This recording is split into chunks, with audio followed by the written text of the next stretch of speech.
$1 million a week drug empire, one city, one ambush, one survivor.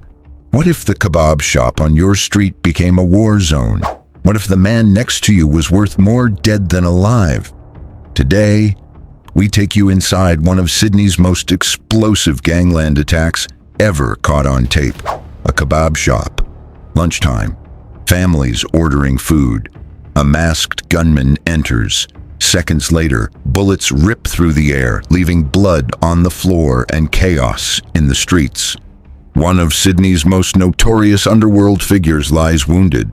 A bodyguard takes a bullet to the face, and an innocent woman, just trying to do her job, is critically injured. This is not just a random act of violence. This is the latest eruption in an ongoing gangland war shaking Sydney to its core. Today on Crime Cipher, we pull back the curtain on the Alameddine crime network, a $1 million a week empire of drugs, weapons, and fear. And it all came to a head in the most unexpected place, a neighborhood kebab shop. Welcome to Crime Cipher, where we break down the most chilling true crime stories with psychological precision and journalistic depth. If you're into gangland wars, forensic mysteries, and cold cases cracked after decades, hit subscribe and turn on notifications. This is Crime Cipher, where every case is decoded. Hit like if you're with us for the truth behind the headlines, and drop Cipher in the comments if you've been here since day one. June 16th, 2025. Auburn, a suburb in Sydney's southwest.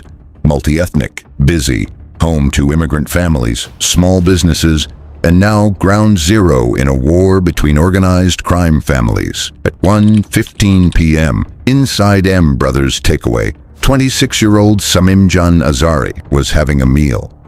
Azari is no ordinary diner. Police say he is a key figure in the Alameddine crime network, a syndicate linked to millions in drug and tobacco smuggling. Two masked men entered the restaurant, armed with semi-automatic pistols. 8 shots fired. Azari was hit in the shoulder and arm. His bodyguard, trying to shield him, took a bullet to the face. But what shocked the city was this. A 50-year-old female employee preparing meals behind the counter was shot twice. She had no ties to the criminal underworld. She was simply doing her job. Local reports later revealed she'd worked at M Brothers for over 12 years. Known to customers as Auntie May, she supported her 3 grandchildren while juggling a second job at a community center. She survived, but doctors say one bullet missed her spine by less than an inch. The gunman fled in a black Audi Q7 with cloned plates. Hours later, the car was found burnt out in Harris Park. Who is Samimjan Azari? Azari is a well-known figure in gangland circles. His criminal career traces back to early drug arrests in his teens. But in recent years, his star had risen within the Alameddine network. He's believed to control logistics for drug shipments, oversee nightclub protection operations, and serve as a trusted lieutenant in territorial disputes. Police sources say he has survived at least 3 previous attempts on his life. He had just checked in at a local police station for a bail condition before walking into the kebab shop. Less than an hour later, he was bleeding on the floor. This wasn't random, it was a message. Anatomy of the hit security footage shows the Audi pull up. 2 men exit, faces covered, weapons visible. They enter quickly. The entire shooting lasts under 20 seconds. Azari reacts fast, ducking behind a table. His bodyguard steps in front and is immediately hit. A bullet shatters glass and ricochets into the female employee, who collapses. Customers scream. Chaos. The men flee. Security footage shows the exact sequence. Gunman 1 fires low, targeting kneecaps. Gunman 2 sweeps right, clearing escape paths.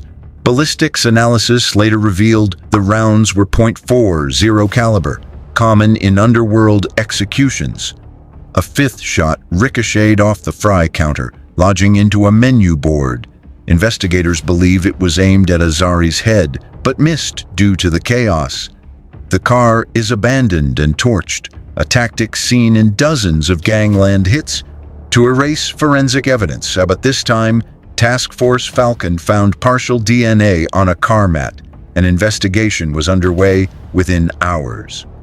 The Alameddine Syndicate. The Alameddine family is one of Sydney's most powerful organized crime groups. Their operations span cocaine and MDMA distribution, illicit tobacco networks, nightclub security extortion, online black market sales. They operate primarily from Maryland and Guildford, with ties to groups in Melbourne and even Lebanon. Recent police intelligence suggests the Alameddines are at war with KVT, another emerging network with Afghan roots. Add to that rivalries with outlaw motorcycle gangs, OMCGs, and independent traffickers, and you've got a city on edge. Taskforce Falcon and police response. In response, NS Police launched Taskforce Falcon, a multi-agency strike force that's already made over 60 arrests in the last 90 days. Raids on stash houses, freezing of assets, undercover operations. Falcon officers seized 22 illegal firearms, $3.4 million in cash, dozens of encrypted phones. Despite the crackdown, criminals adapt. They use encrypted apps, burner sims, and ride-share gig drivers as cover. And with each arrest, new names rise to fill the void. Collateral damage when civilians pay the price. The shooting at the kebab shop changed public sentiment. It wasn't just gang versus gang. This time, an innocent woman nearly died. Her name has not been released, but her story echoes across small businesses throughout Sydney. The message, no one is safe when bullets fly during lunch rush. Premier Chris Minns condemned the attack, promising increased patrols and surveillance funding. But to locals, it's not enough. The bigger picture, Australia's gangland evolution. Today's gangs don't look like yesterday's. It's not just bickies in leather jackets. Now, they wear designer clothes, drive luxury SUVs, use cryptocurrency, and hire hitmen on encrypted apps.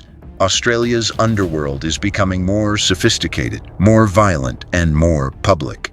Criminologist Dr. Eliza Rayburn told ABC News, quote, "This isn't traditional gang violence, it's corporate. If Azari survives, police expect a new wave of retaliation. If he dies, a power vacuum could trigger chaos.